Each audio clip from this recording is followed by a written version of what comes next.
Basic troubleshooting muna tayo mga idol. Meron tayo ditong desktop computer na pinapaayos ng isang tropa. Ang problema ay wala itong display. Kapag sinindi itong unit, ay nagre-response naman at gumagana naman ang board at fan.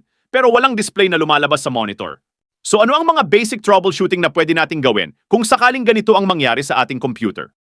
Unang-una, i-check muna natin ang monitor. Baka yun ang problema. I-check din ang cable tulad ng VGA cable or HDMI cable. Sa case natin ngayon, okay naman ang monitor at ang cable nito. Sunod ay i-check natin ang RAM or yung memory niya kasi ang isa sa possible na dahilan kung bakit walang display ang computer ay dahil sa RAM or memory. I-check natin ito baka sakaling marumi lang. Tandaan bago tayo mag-remove ng mga components ng computer ay i-unplug muna natin ito sa power outlet at mag-discharge din muna tayo ng static charge sa ating katawan. Alisin na natin itong RAM. Unlock natin yung magkabila ang dulo para matanggal ang RAM.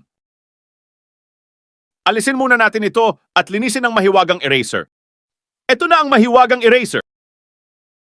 After linisin ay ibalik na natin ito. Dahan-dahan sa pagpasok, huwag pilitin kung ayaw, baka pumayag. Then testing ulit natin. I-plug in natin sa power source at i-turn on ang PC. Kung sakaling wala pa ring display, tulad nito, mag-test tayo ng ibang RAM. Papalitan natin ng ibang RAM, baka kasi may problema na yung RAM niya, kaya palitan natin ng ibang RAM. So kumuha ako ng working RAM sa ibang computer. DDR4 itong PC na ito, kaya DDR4 din dapat ang ipapalit natin. Ayan testing na ulit natin. Wala pa rin. Wala pa ring display na lumalabas sa monitor. Ang susunod na gagawin natin ay test natin ang power supply. Isa din ito sa pwedeng maging possible cause kung bakit walang display ang computer. Maaring faulty na ang power supply at hindi na ito makapag-supply ng tamang voltage sa motherboard or sa system ng computer. Kaya kukuha tayo ng working power supply at ipapalit natin dito. Tanggalin natin ang 24-pin power connector ng lumang power supply. Tandaan ulit natin na dahan-dahan lang sa paghugot nito, huwag bibiglain. Tanggalin din natin ang 4-pin power connector nito. Ngayon, isaksak na natin ang 24-pin power connector ng power supply na ipapalit natin. Dahan-dahan sa pagpasok. Ganun din ang 4-pin power connector.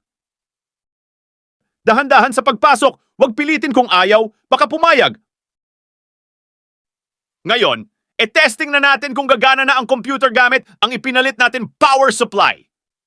I-plug in natin sa power source at i-turn on ang PC. Ayan, so gumana na ang computer. Meron na itong display. So upon troubleshooting, nakita natin na power supply ang problema at kailangan na itong palitan ng bagong power supply. So yun lang, hanggang sa muli mga bata, paalam!